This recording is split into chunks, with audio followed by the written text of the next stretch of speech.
ಮೊದಲನೇ ಪ್ರಶ್ನೆ, ಭಾರತದಲ್ಲಿ ಅತಿ ಹೆಚ್ಚು ಕಾಫಿ ಬೆಳೆಯುವ ರಾಜ್ಯ ಯಾವುದು?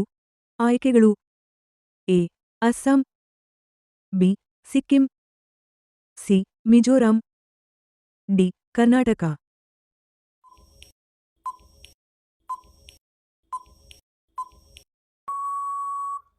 ಸರಿಯಾದ ಉತ್ತರ ಡಿ. ಕರ್ನಾಟಕ.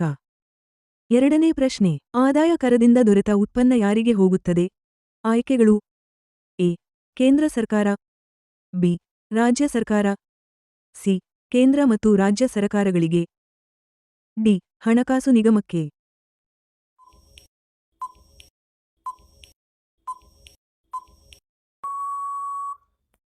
ಸರಿಯಾದ ಉತ್ತರ ಎ. ಕೇಂದ್ರ ಸರ್ಕಾರ. ಮೂರನೇ ಪ್ರಶ್ನೆ, ರಾಂಚಿ ಇದು ಯಾವ ರಾಜ್ಯದ ರಾಜಧಾನಿ? ಆಯ್ಕೆಗಳು: A. Chhattisgarh, B. Uttaranchal, C. Odisha, D. Jharkhand.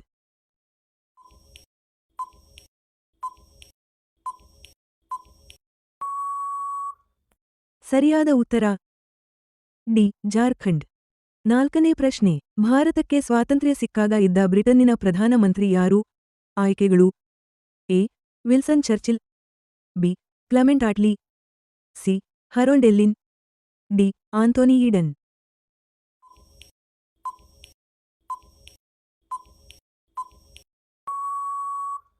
ಸರಿಯಾದ ಉತ್ತರ ಬಿ. Clement Attlee. ಪ್ರಶ್ನೆ ನಂಬರ್ 5, ಕಬ್ಬಿಣಕ್ಕೆ ತುಕ್ಕು ಹಿಡಿಯುವುದರಿಂದ ಅದರ ತೂಕ. ಆಯ್ಕೆಗಳು: ಎ. ಹೆಚ್ಚುತ್ತದೆ, ಬಿ. ಕಡಿಮೆಯಾಗುತ್ತದೆ, ಸಿ. ಯಾವ ಬದಲಾವಣೆ ಆಗದು, ಡಿ. ಇವು ಯಾವುವೂ ಅಲ್ಲ.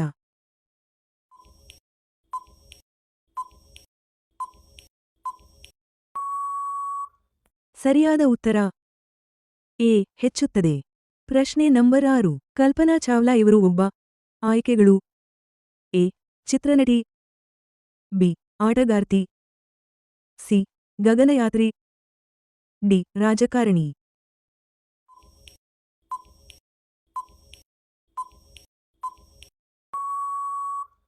ಸರಿಯಾದ ಉತ್ತರ ಸಿ. ಗಗನಯಾತ್ರಿ. ಏಳನೇ ಪ್ರಶ್ನೆ, ಪಾಳು ಹಂಪೆಯ ಅವಶೇಷಗಳು ಇಲ್ಲಿವೆ. ಆಯ್ಕೆಗಳು: ಎ. ಬಳ್ಳಾರಿ ಜಿಲ್ಲೆ, ಬಿ. ವಿಜಾಪುರ ಜಿಲ್ಲೆ, ಸಿ. ರಾಯಚೂರು ಜಿಲ್ಲೆ, ಡಿ. ಬೀದರ್ ಜಿಲ್ಲೆ.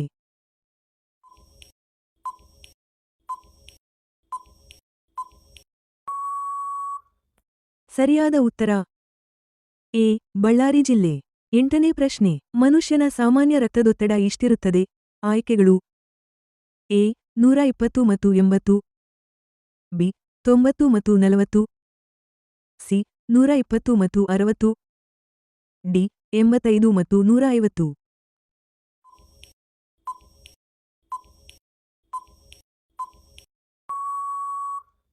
ಸರಿಯಾದ ಉತ್ತರ ಎ. 120 ಮತ್ತು 80. ಪ್ರಶ್ನೆ ನಂಬರ್ 9, ಅವುಗಳಲ್ಲಿ ಭೌತಿಕ ಬದಲಾವಣೆ ಯಾವುದು? ಆಯ್ಕೆಗಳು: ಎ. ಮೊಟ್ಟೆಯನ್ನು ಬೇಯಿಸುವುದು, ಬಿ. ಹಾಲು ಹುಳಿಯಾಗುವುದು, ಸಿ. ನೀರು ಬರ್ಗವಾಗುವುದು, ಡಿ. ಮೇಣಬತ್ತಿ ಉರಿಯುವುದು.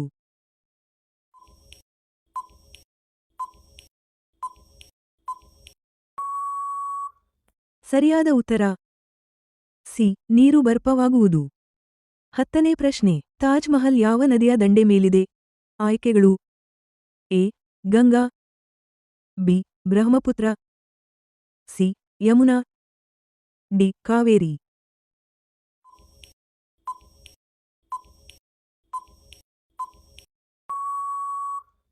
ಸರಿಯಾದ ಉತ್ತರ ಸಿ. ಯಮುನಾ.